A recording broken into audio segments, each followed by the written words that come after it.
When the puppies joust, a scrap of meat, a hank of fur, becomes a means to fortify the tiny jaws that will one day have to kill.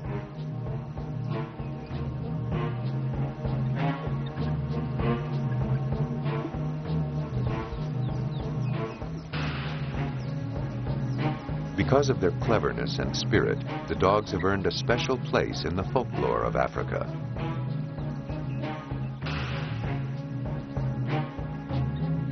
Among the Nyang tribe of Zaire, Beni, the wild dog, stole fire from the gods and taught mankind the secret language of the animals.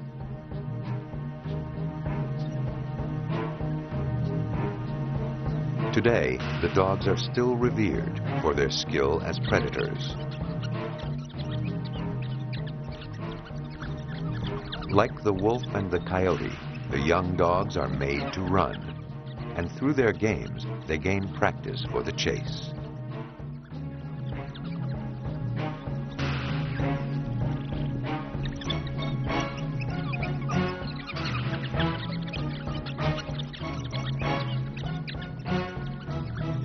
By their third year, the female pups will disperse to found packs on their own. But for now, brothers and sisters romp together, sharing the adventures that mark the fleeting days of puppyhood. They have much to learn about the world and its many creatures. Vultures, connoisseurs of carrion.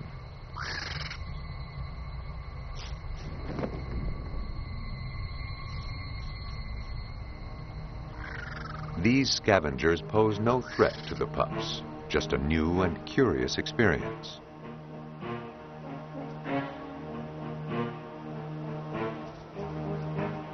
Learning which neighbors are harmless and which are best to avoid is part of the education of the young dogs, and much of this knowledge comes through trial and error.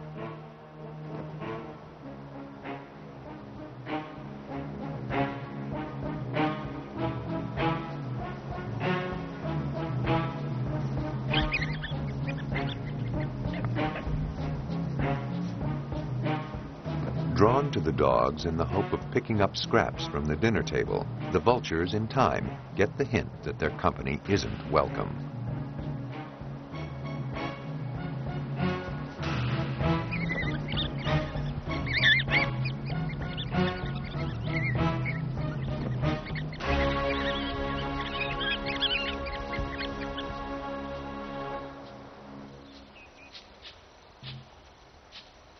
With bellies full, the pups doze throughout the hottest part of the day, the slow and sleepy hours when predators declare a siesta, to rest and to regroup.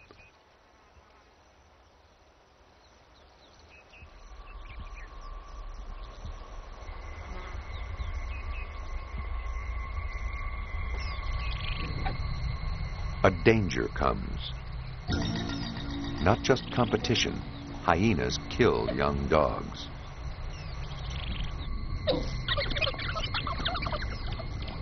The adult dogs immediately and vigorously defend the pack. If they must, they will fight to the death to protect the pups.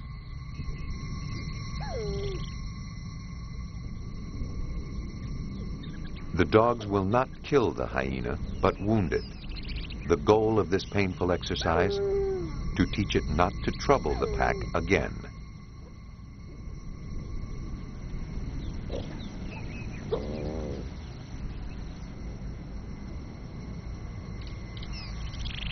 The extremes of every environment challenge both predators and prey. Heat and drought are the great levelers of life on the East African plains. When temperatures soar in the months between the rains, the struggle to survive grows more intense for every creature here, the hunted and the hunters.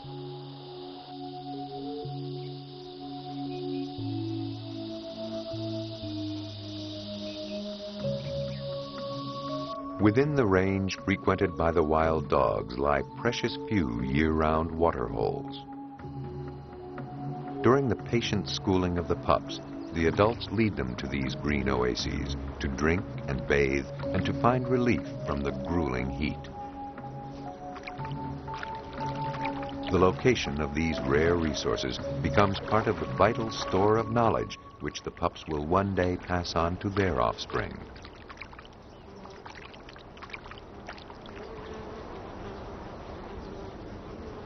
For those who live upon the plains, there can be no holiday from the hunt.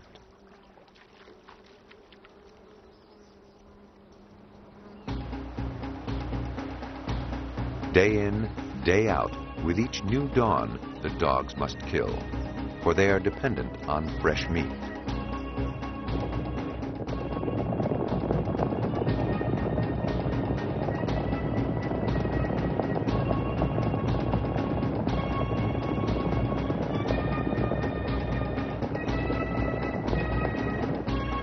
The Tommy is ideal prey, fleet and small, a good match for the dogs. If the chase fails, they will have wasted precious energy without replenishing it, a costly error.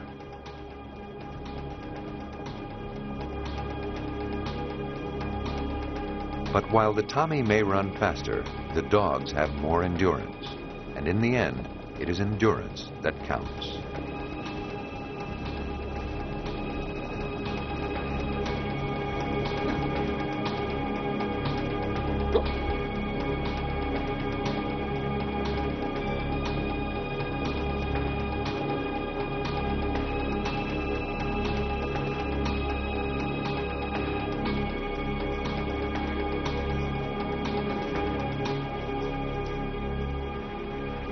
Now 3 months of age, the pups are invited to their first kill.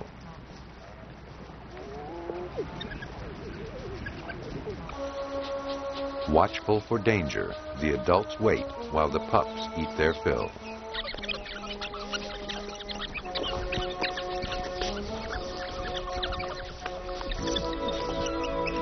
In this rite of passage, the young dogs add another vital skill to the toolkit of the carnivore, the repertoire of talents which will one day make them expert hunters.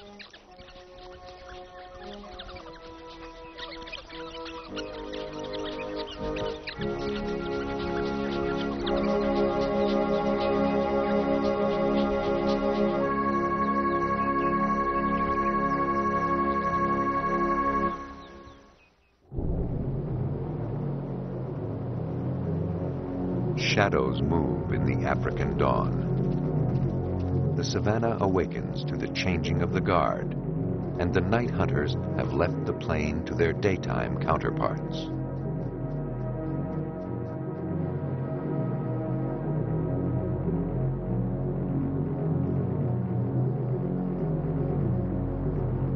A year has passed since the pups in the wild dog pack were born.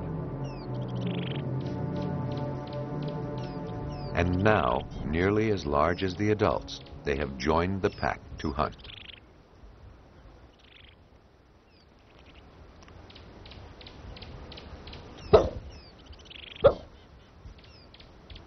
Lean and gangly, the pups no longer need the safety of the den. Now, with the adults, they will course the plains as nomads, following the game.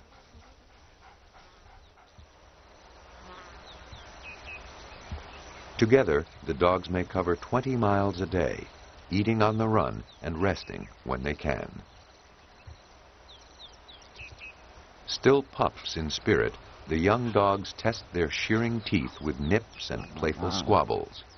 Through their games, they strengthen the ties that hold the pack together.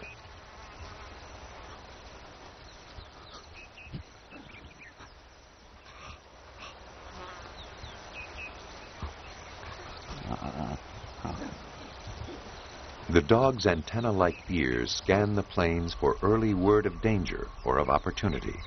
Scouts, with knowledge born of long experience, study every nuance of the distant herd.